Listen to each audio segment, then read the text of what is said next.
안녕하세요. 철민이의 행복서재입니다. 어느덧 7월의 시작이자 7월의 첫 주말이네요. 이 영상을 만든 시점이 7월 2일이라 1년의 딱 절반이 되는 시점이네요. 6월 하순부터 장마가 시작되어서 날씨가 후텁지근해졌네요. 본격적으로 무더위가 시작되는 7, 8월에 건강관리 잘 하셔서 건강한 여름을 나기를 바라며 오늘 영상을 시작하겠습니다. 지난주까지 성경에서 찾은 더 크게 성공하는 법에 대해 나누었는데요. 이번 주에는 어떤 주제로 만들어 볼까 생각하다가 3월까지 찍어왔던 자아상의 치유라는 책이 생각났습니다. 5개 영상을 찍었다가 중간에 다른 책으로 넘어갔었는데 시간이 많이 지나 이어서 찍기에는 텀이 너무 긴 것 같다는 생각이 들었습니다. 그래서 이번에는 자아상의 치유 책에 있는 몇몇 구절을 가지고 자아상의 치유라는 책을 소개하고 마무리하고자 합니다. 이 책은 상담 치유 전문가, 심리치료사로 활동하는 변상규 님이 쓴 책입니다. 자아상의 치유라는 책의 제목에서 알 수 있듯이 사람의 자아상에 대해 다루고 있는 책입니다. 이 책의 추천의 글의 내용 중 사람의 행복에 영향을 미치는 심리적 요인에는 어떤 것이 있는가? 긍정심리학자들은 행복을 예측할 수 있는 요인으로는 낙관성, 자존감, 외향성, 통제감, 긍정적 대인관계, 목적의식 등을 꼽는다.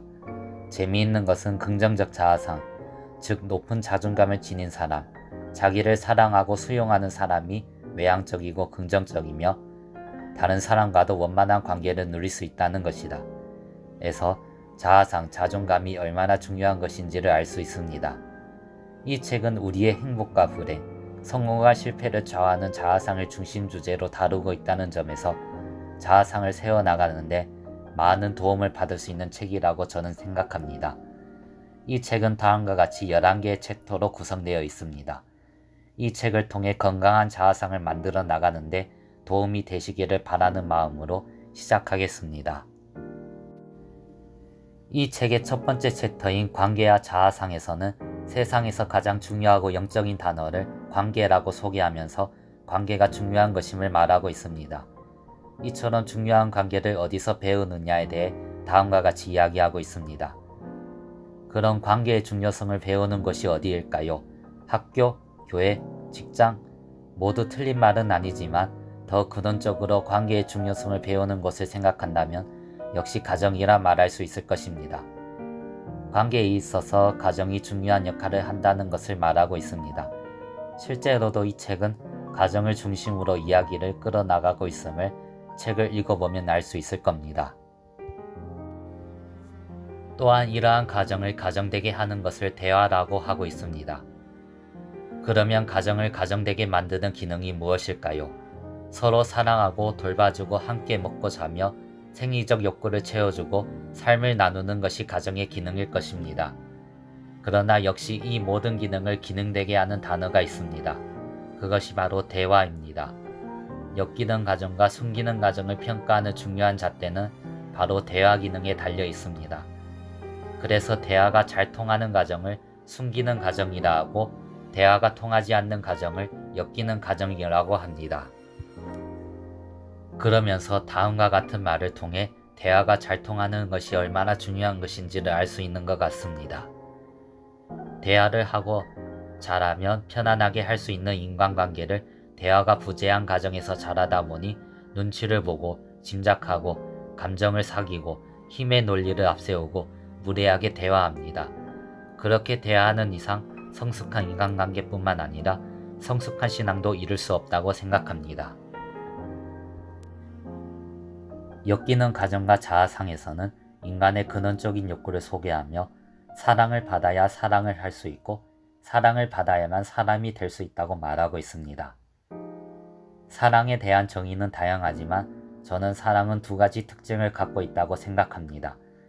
사랑받고 사랑하고 싶은 욕구, 그리고 인정받고 싶은 욕구입니다. 사랑은 우선 받아야 합니다. 사람은 누군가에게 받은 것을 줄 수 있지 받지 못한 것을 줄 수는 없는 법입니다.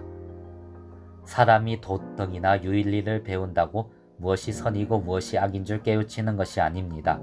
오직 사랑다운 사랑을 받아야만 사람다운 사람이 될 수 있는 것을 배우는 것입니다.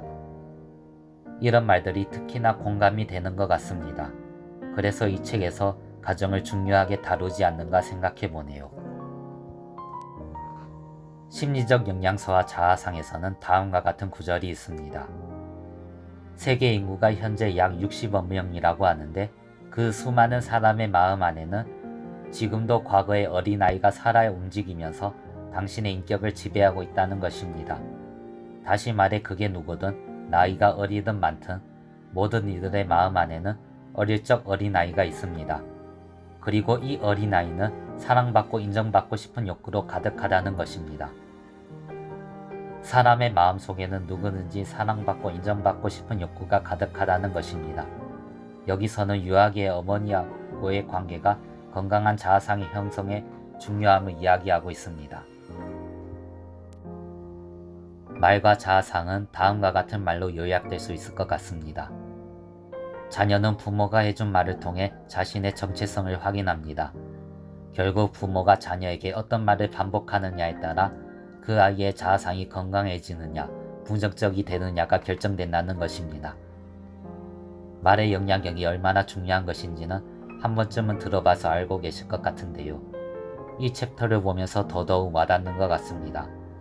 부정적이고 독이 되는 말들이 자아상에 얼마나 부정적인 영향을 주는지를 책을 통해 보면서 부정적이고 독이 되는 말을 버려야겠다고 다짐해 봅니다.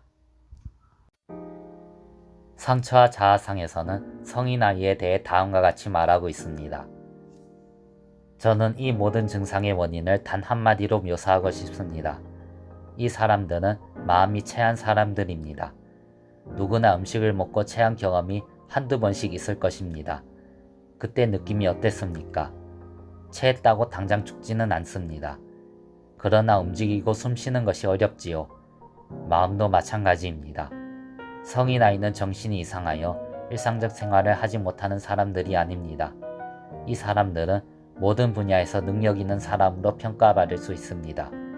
그런데 본인은 압니다. 자신이 편하지 않다는 것을. 무언가가 자신의 삶 속에서 참된 삶이 아닌 거짓되고 공허한 느낌을 가져준다는 것을. 이 챕터의 이 구절을 소개하며 오늘 영상을 마무리하고자 합니다.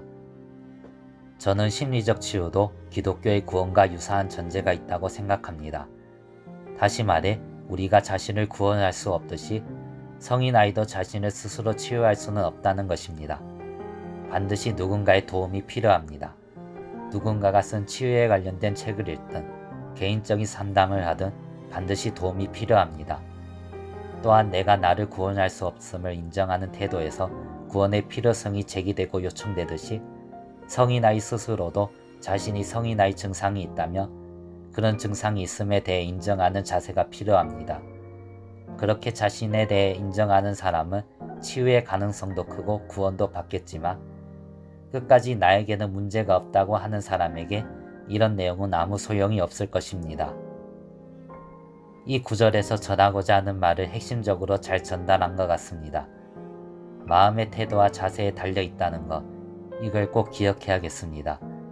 여러분도 이 책을 통하여 자아상의 치유를 경험하여 건강한 자아상을 회복하는 축복이 있기를 바랍니다. 저는 다음 영상에서 찾아뵙겠습니다. 감사합니다.